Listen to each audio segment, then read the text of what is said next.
Have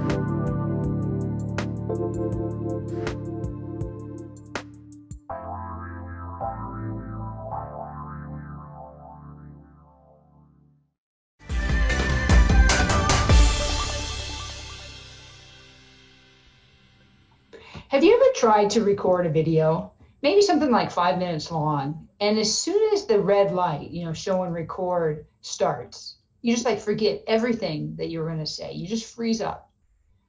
Or maybe it takes you like 30 tries. You start and then I messed up. Let me start again. And you start over and over again. And finally, you have something that you think is maybe good enough, but you probably really don't like it that well. I can say I used to have a lot of trouble speaking on video. I'd be asked at work to record, short little videos to send messages to people, in our business at different locations, or maybe to share my take on a new initiative that we're rolling out that's going to be emailed out. And I just struggled. As soon as that camera, went on, that record light, it's like I couldn't talk. And I'd even try to like write out words and put them close to the camera. And of course that doesn't work because people can see that you're reading it and your eyes are following the text, and the video is still not very good.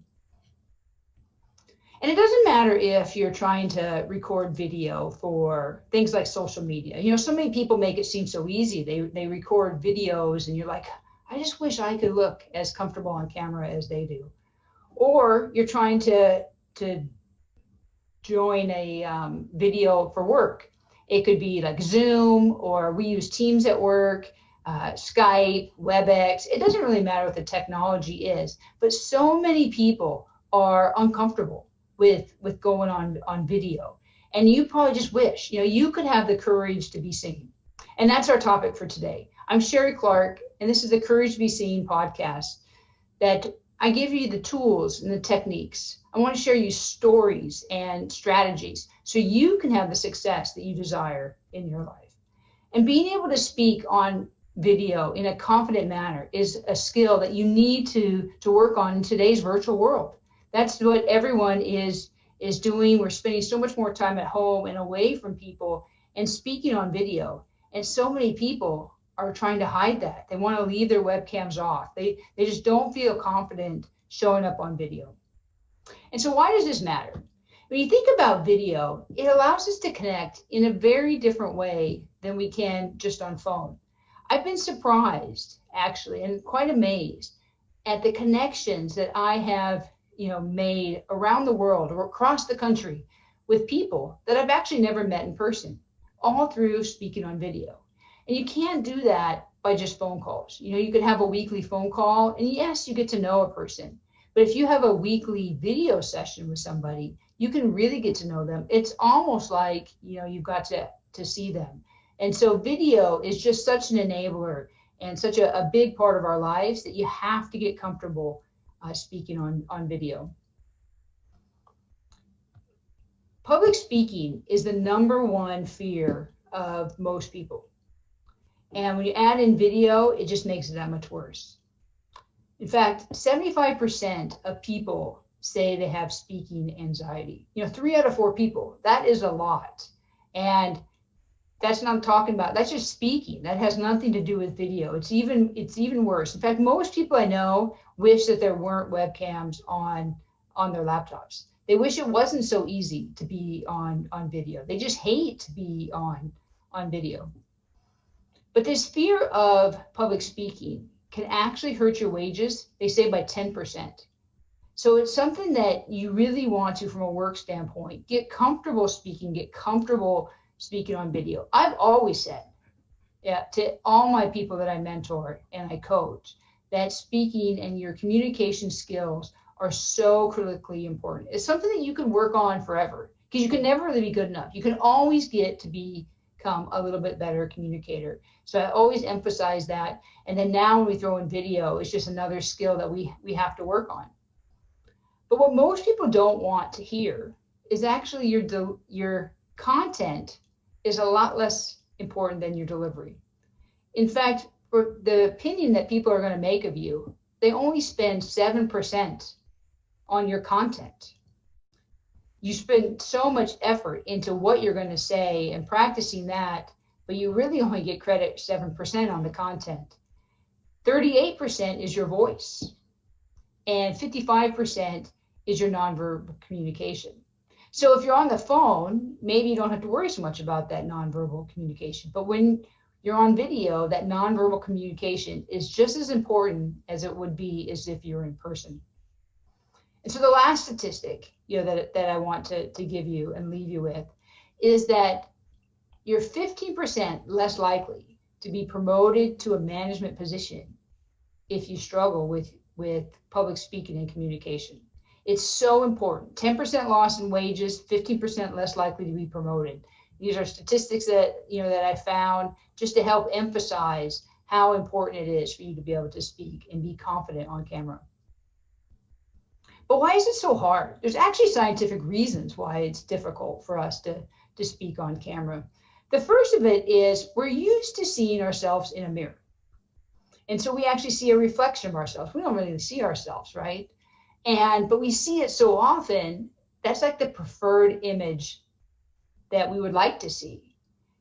If somehow you could have a magic mirror so you didn't see your mirror image, you saw the same image everyone else did, so that way you got used to seeing it, we'd actually like our pictures better.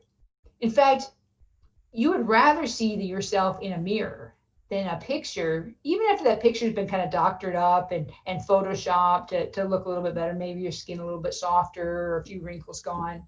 But statistically, people actually would rather see the mirror image of themselves.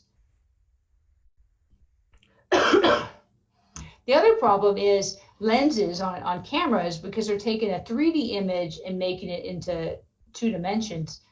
They can distort certain features in your face, and so sometimes the picture isn't as good, especially if it's a cheap phone camera.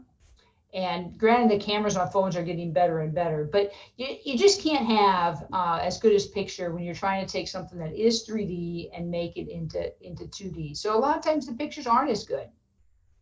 The other problem that you have with video, in addition to seeing yourself, you hear yourself.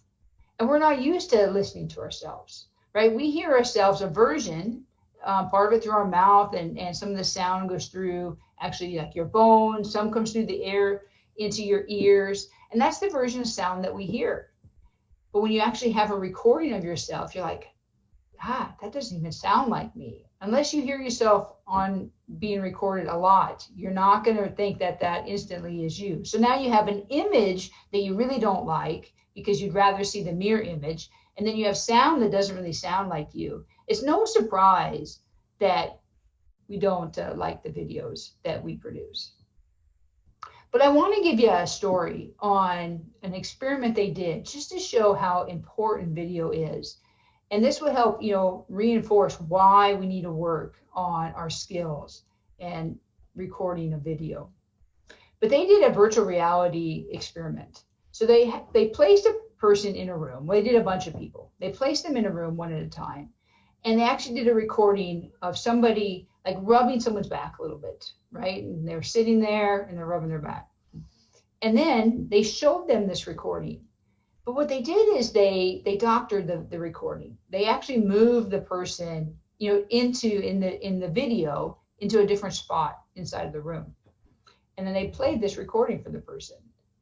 And then they blindfolded the person and put them back in the room and told them, just by feel, go back to where you were initially when you had your back rubbed. And for the people that in the video, they doctored the video and they moved it, they actually had trouble going back to their original spot. Like in their mind, they were trying to wait, the video said I was over here, even though they knew they might have been someplace different. But that just goes to show you the power of video. And it is, like I said, it's a skill that you really want to overcome. If you're having issues, being fearful, turning that webcam on, we want to get to the point where you're the one encouraging others to have your webcam on. We want you to have the confidence to be seen. So I'm going to go over some tools and techniques that you can practice so you can have more confidence on video. And one thing I want you to remember is the average person only has an 8-second attention span. So especially if you're recording videos that you want to put on like social media or a video blog or to share, what you say initially is so critically important.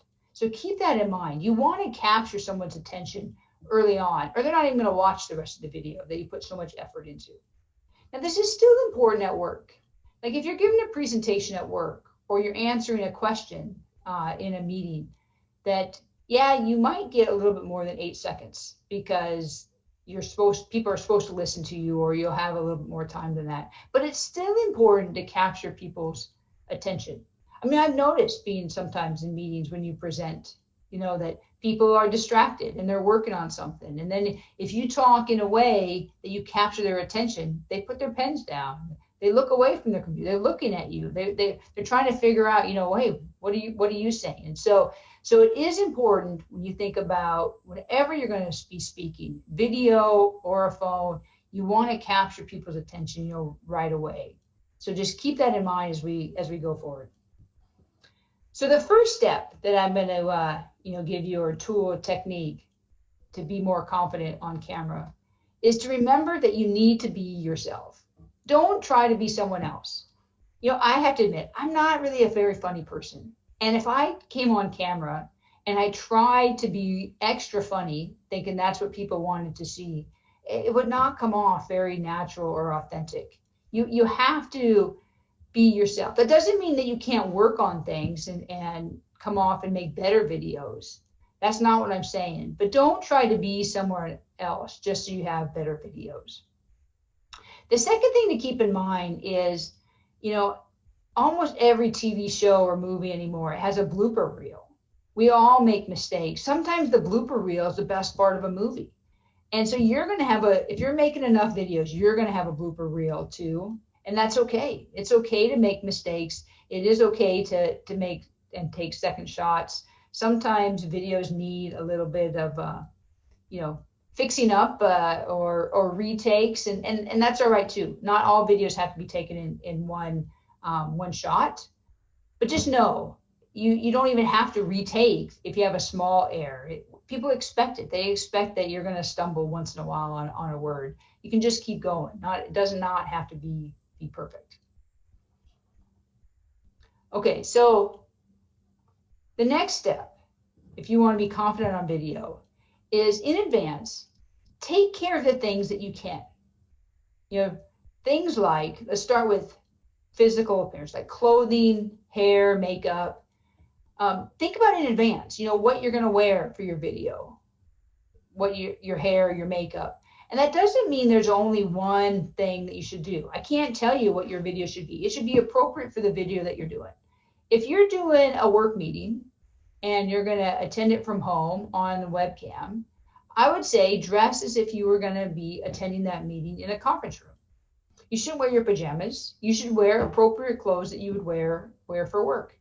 But it doesn't always mean all videos, to be confident, you have to be dressed up.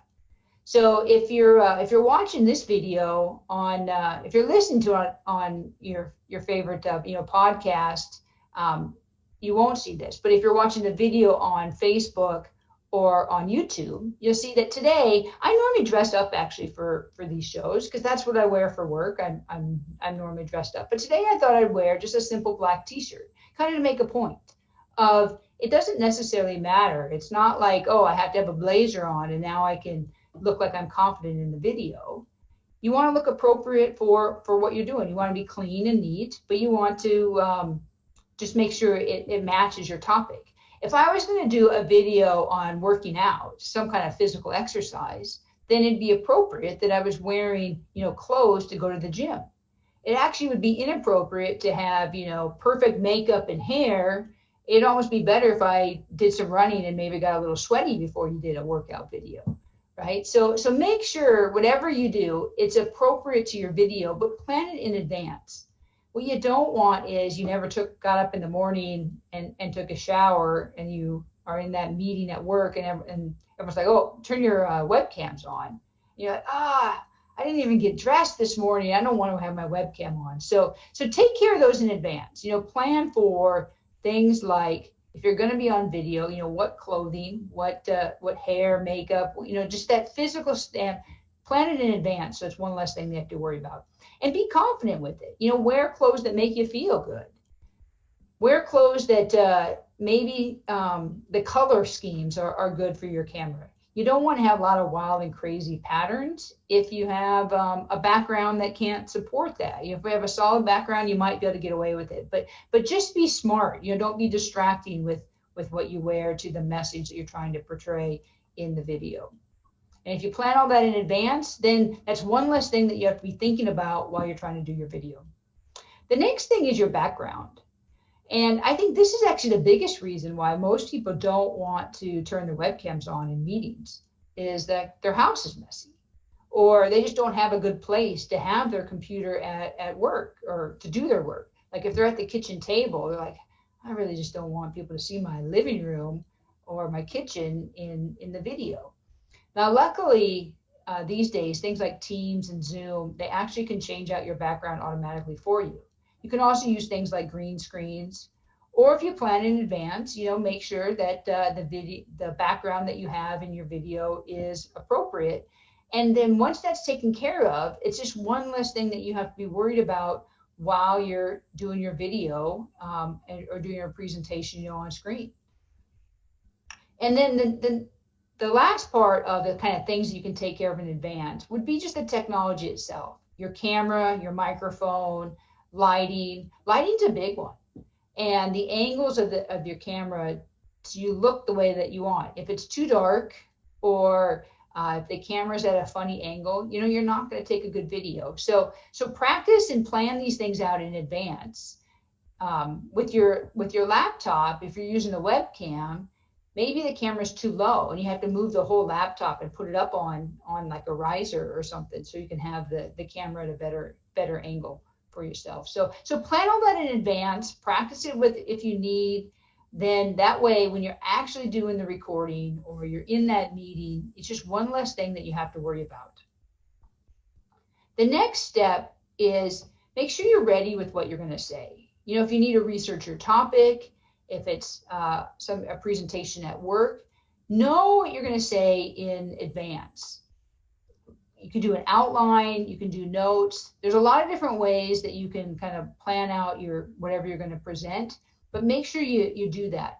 Now, some people like teleprompters when they're doing video. I don't use one, and so I can't really give you any suggestions on if they're good or not, but you can have where it'll play the words, on a phone or on your computer screen while you're recording the video. And so that's something that you want to try out, you can. I like to do more of an outline, and that way I have some prompts of what I want to talk about, but I don't actually, I'm not worried about reading word for word from a script. You don't want to read, you want to be more natural on video. So if you can, try to transition to using more of an outline and some notes rather than a word for word script when you're presenting.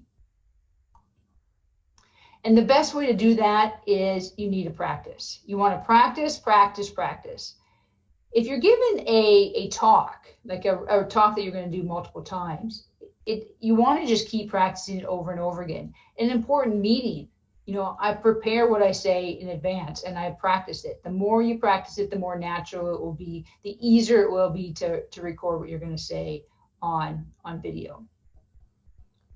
With that, we talked about how you're used to seeing a mirror image of yourself when you look in the mirror. So when you see that yourself on video, and some people get really distracted because most of the software out there, you can see at least a small version of yourself, so you can see how you're showing up on camera. And if you're bothered by like how you look, I would suggest take a lot of pictures of yourself and review them. Get used to looking at yourself in that non-mirror image, in the way that everyone else sees you. And the more you see yourself and you feel natural looking at yourself in that way, then the less likely when you're actually, in that meeting, you're not going to go, oh, I just look awful in this picture. I don't want to see myself, and then it distracts from the message that you're trying to get. That's the main thing most of these tools and techniques are. They're about positioning yourself to be most successful.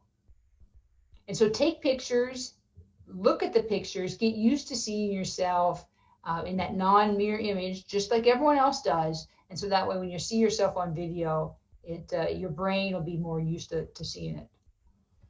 And with that, when you're practicing, I would record yourself and listen to yourself talk.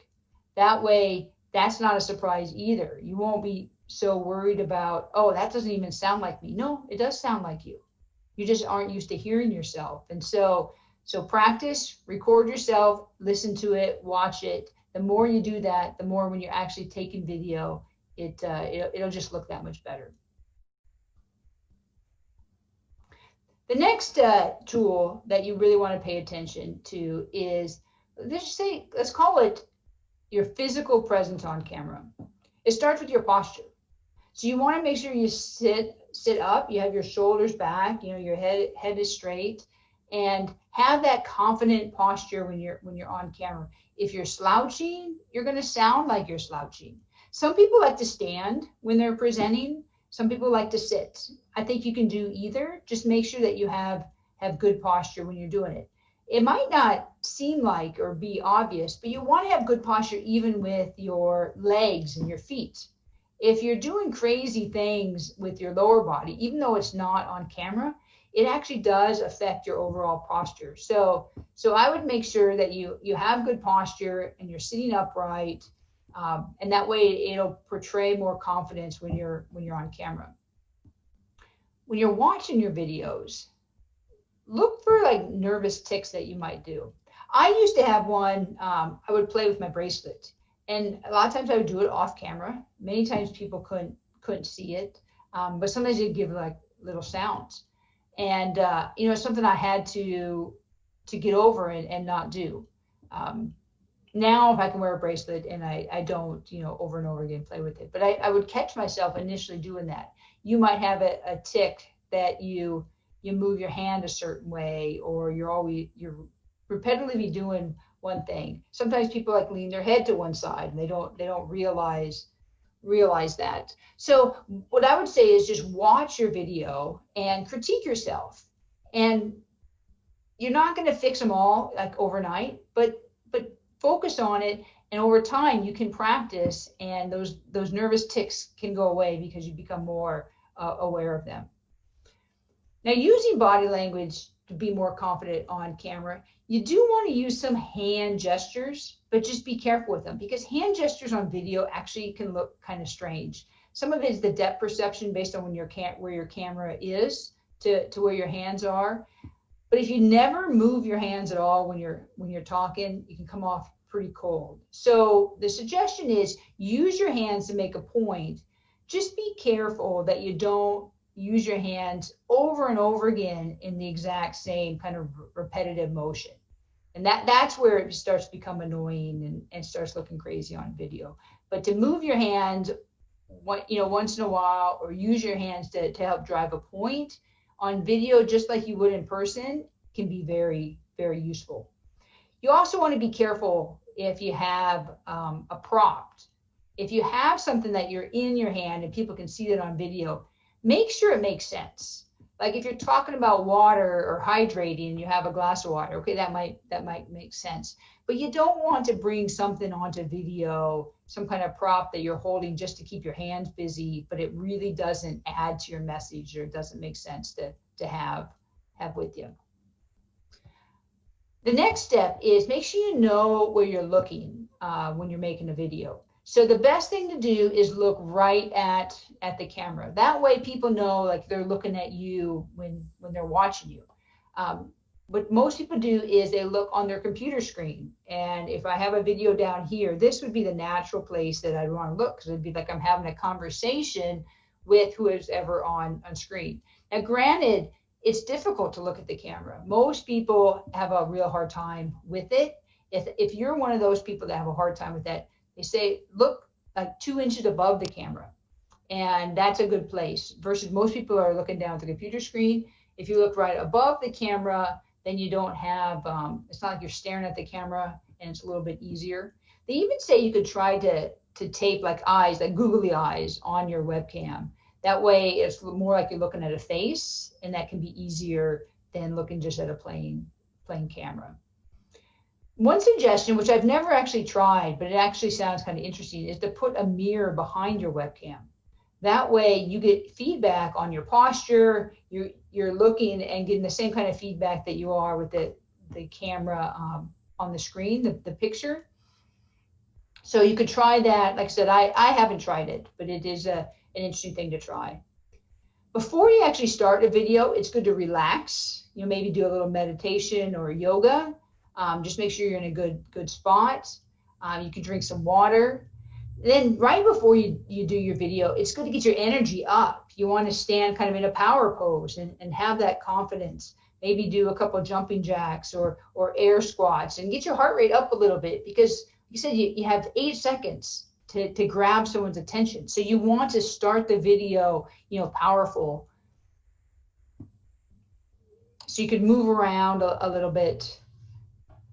Don't forget to smile when you're doing a video. That it's easy to get wrapped up in the message, and especially if you're doing it by yourself in a room and there's not energy to feed on, it's easy to forget to smile. So just relax a little bit, make sure you smile, and know that you're ahead of most people. Just because you're trying to do a video, a lot of people just aren't even willing to take that step and try. So you have to practice. I've been doing videos at work. I do a lot to send out to my team. When I do those quick update videos, I just open my laptop, I record 3 to 5 minutes, I save it, and I send it out to the team. I don't even edit it. I don't do retakes.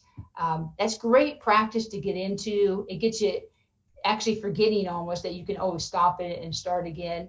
And the more you do it, the more confident you become, the easier it is. I hope some of these steps, will allow you to have the confidence that you want to have on camera, because it is a skill set you can practice. It's not something that, some people are good on camera and some people aren't. It's something that has to be practiced.